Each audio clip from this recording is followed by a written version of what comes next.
Hi hello అందరికి నమస్తే. ఆంధ్రప్రదేశ్లో నిన్న జరిగినటువంటి భీమిలి సభ, ఆ భీమిలి సభలో పబ్లిక్ రెస్పాన్స్ కానీ, కార్యకర్తల రెస్పాన్స్ కానీ, జగన్ గారి ప్రసంగం కానీ, నిజంగా గతంలో జరిగినటువంటి ప్రసంగాలకు, గతంలో వచ్చినటువంటి రెస్పాన్స్కు, గతంలో వచ్చినటువంటి అక్కడికి ప్రజలకు సంబంధించి కానివ్వండి, ఆ క్రౌడ్ కానివ్వండి, ఈ సభ మాత్రం అంతకు మించి వచ్చారని చెప్పొచ్చు.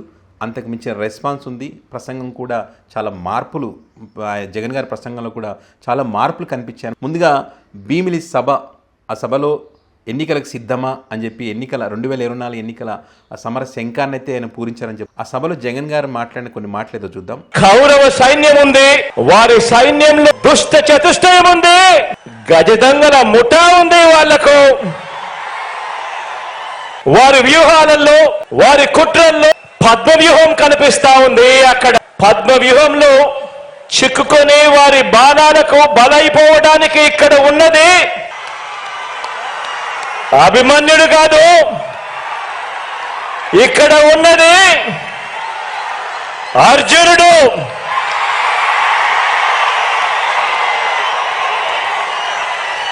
ఆ అర్జునుడికి తోడు ప్రజలు,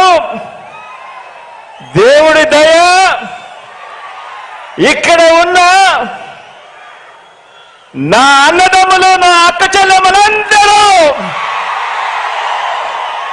జగన్ గారు మాట్లాడినటువంటి మాటలు చూస్తే కనుక అక్కడ ఉన్నటువంటి కార్యకర్తలకు, అక్కడికి వెళ్ళినటువంటి వారికి మాత్రం నిజంగా ఓన్ చేసుకుంటారు ఖచ్చితంగా. ఎందుకంటే ఖచ్చితంగా ఫిదా అవుతారు. అందులో ఎవరు ఒప్పుకున్నా ఒప్పుకోకపోయినా, పేటీఎం బ్యాచ్ అన్నా ఏ బ్యాచ్ అన్నా కూడా ఖచ్చితంగా ఫిదా అవుతారు దానికి. ఆయన మాట్లాడినటువంటి మాటలు ఆ రకంగా ఉన్నాయి. ఇప్పుడు ఎన్నికల శంఖారామం పూరించేటప్పుడు దానికి ఒక ప్రత్యేకత ఉండాలి అని చెప్పి ప్రతి ఒక్కరు కోరుకుంటారు. ఏదైతే ఉత్తరాంధ్ర ప్రాంతం ఉందో ఆ ప్రాంతంలో జగన్ గారికి పట్టు తక్కువ అని చెప్పి చెప్తుంటారు. టీడీపీ జనసేన పార్టీకి పట్టున్నటువంటి ఉత్తరాంధ్ర ప్రాంతంలో, అది కూడా భీమిలి ఆ ప్రాంతంలో ఒక సభ ఏర్పాటు చేస్తున్నారంటే దానికి దమ్ము ధైర్యం కావాలి. ఎందుకంటే ఒకసారి ఆ సభ ఫెయిల్ అయిందనుకో, ఎన్నికల శంఖారామం పూరించే సభనే ఫెయిల్ అయితే భవిష్యత్తులో ఎన్నికల పరిస్థితి ఎలా ఉంటుందనేటువంటి ఒక అస్త్రం అయితే అవతల పార్టీలకు దొరికి ఉండేది. కానీ ఆ రకంగా చేయకుండా సక్సెస్ఫుల్గా తన స్ట్రాటజీని క్లియర్గా చాలా నీట్గా అమలు చేశారని చెప్పి సభను చూస్తే అర్థమవుతుంది. తన ప్రసంగం కూడా అదే రేంజ్లో ఉంది. ప్రజలను డబ్బులు ఇచ్చి తీసుకొచ్చారా, బలవంతంగా తీసుకొచ్చారా, లేకుంటే ఇంకో రకంగా తీసుకొచ్చారా అనే విషయం పక్కన పెడితే కనుక అక్కడ వచ్చినటువంటి ప్రజలను ఎంతవరకు ఆకట్టుకున్నామనేటువంటిది చాలా ఇంపార్టెంట్. సో అది ఆకట్టుకోవడం మాత్రం జగన్మోహన్ రెడ్డి గారు 100కి 200% సక్సెస్ అయ్యారు.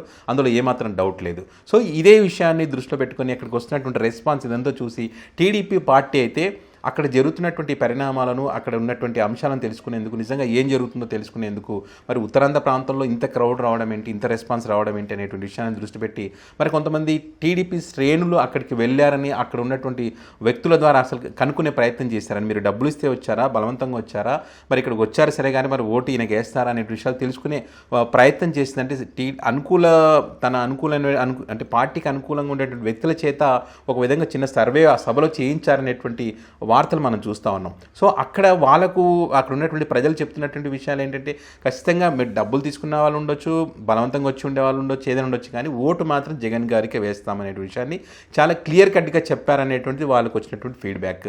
ప్రతి ఇంటిలోనూ వాళ్ళకు సంక్షేమ పథకాలు వస్తున్నాయని ఒక విషయం అయితే, జగన్ గారు మాట్లాడినటువంటి మాటలకు మరి అక్కడ వాళ్ళు సపోర్ట్ చేయాలని ఒక డిసిషన్ కూడా వాళ్ళు తీసుకున్నట్టుగా తెలుస్తుంది. ఎందుకంటే దుష్ట చతుష్టయం పన్నినటువంటి కుట్రలో పడడానికి నేనేమన్నా అభిమన్యుడినా కాదు, అర్జునుడిని.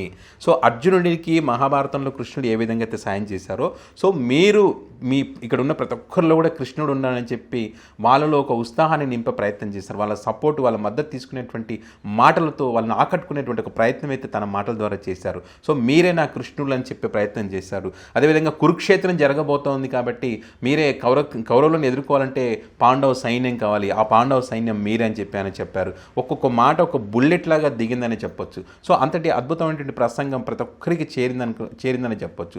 సో ఆ రకంగా మరి ఈ వెళ్ళినటువంటి ఆ పబ్లిక్ కూడా ఖచ్చితంగా జగన్ గారికి సపోర్ట్ చేస్తామని చెప్పినటువంటి నేపథ్యంలో దాని తగ్గ వ్యూహాలు రచించే ఆలోచనలు అయితే టీడీపీ పార్టీ ఉందని చెప్పొచ్చు. So TDP party TDP party అనుకోండి, అదేవిధంగా టీడీపీ పార్టీ అనుకూలంగా ఉండేటువంటి మీడియా ఏదైతే ఉంటుందో గతంలో చాలా సందర్భాలు మనం చూసాం. జగన్ గారు మాట్లాడుతుంటే పబ్లిక్ వెళ్ళిపోతున్నారు, జగన్ గారు బలవంతంగా పబ్లిక్ని తీసుకొచ్చారు, పొదుపు సంఘాల గ్రూపులను భయపెట్టి పబ్లిక్ని తీసుకొచ్చారు అని చెప్పి రకరకాల వార్తలు చూసాం. సో ఏ పార్టీ అయినా పబ్లిక్ కావాలంటే డబ్బులు ఇచ్చో లేకుంటే ఇంకో రకంగానో తీసుకొచ్చుకుంటారు. సభలకు రావడం ఒకైతే ఓట్లుగా మలుచుకోవడం అనేది పెద్ద కష్టమైనటువంటి పని.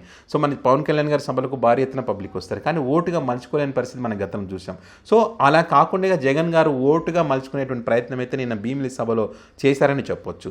సో ఈ నేపథ్యంలో మరి దీనికి సంబంధించి మరి టీడీపీకి అనుకూలంగా ఉండేటువంటి మీడియాలో డిబేట్లు కానీ, అనాలిసిస్లు కానీ, చర్చలు కానీ జరుగుతున్నటువంటి క్రమం మనం గతంలో చూస్తూ వచ్చాం.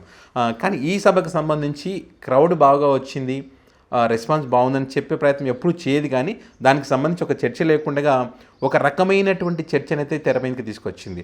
పబ్లిక్ రావడం ఓకే, రెస్పాన్స్ ఓకే, మరి అక్కడ వచ్చినటువంటి పబ్లిక్ ఓట్లు వేస్తారా?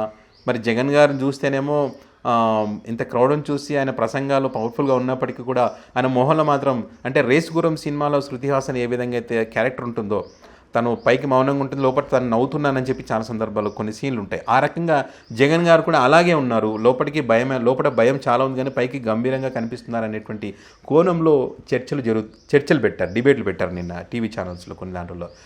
అయితే ఏది ఏమైనా 2024 ఎన్నికలకు సంబంధించి జగన్ గారు అయితే ఇప్పటికే ఎన్నికల యుద్ధానికైతే సిద్ధమైపోయారు.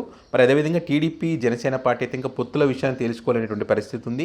బీజేపీ పార్టీ ఏమో ఇంకా ఎలాంటి క్లారిటీ అయితే ఇవ్వనటువంటి పరిస్థితి ఉంది. సో మరి ప్రజలు ఏం డిసైడ్ చేస్తారు, మరి ప్రజలు ఎవరి వైపు ఉంటారు, మరి జగన్ గారి ప్రసంగాలు బలంగా ఉన్నప్పటికీ మరి ఆయనకు ఓట్లు వేస్తారా లేదా, మరి టీడీపీ, జనసేన పొత్తుకు సంబంధించి మరి ఆ పొత్తుకు సంబంధించి మరి వాళ్ళు ఇద్దరు కలిసి పోటీ చేసినట్టు క్రమంలో టీడీపీ, జనసేన ప్రభుత్వం ఏర్పడుతుందనేది 2024లో ఏపీ ప్రజలు డిసైడ్ చేస్తారు.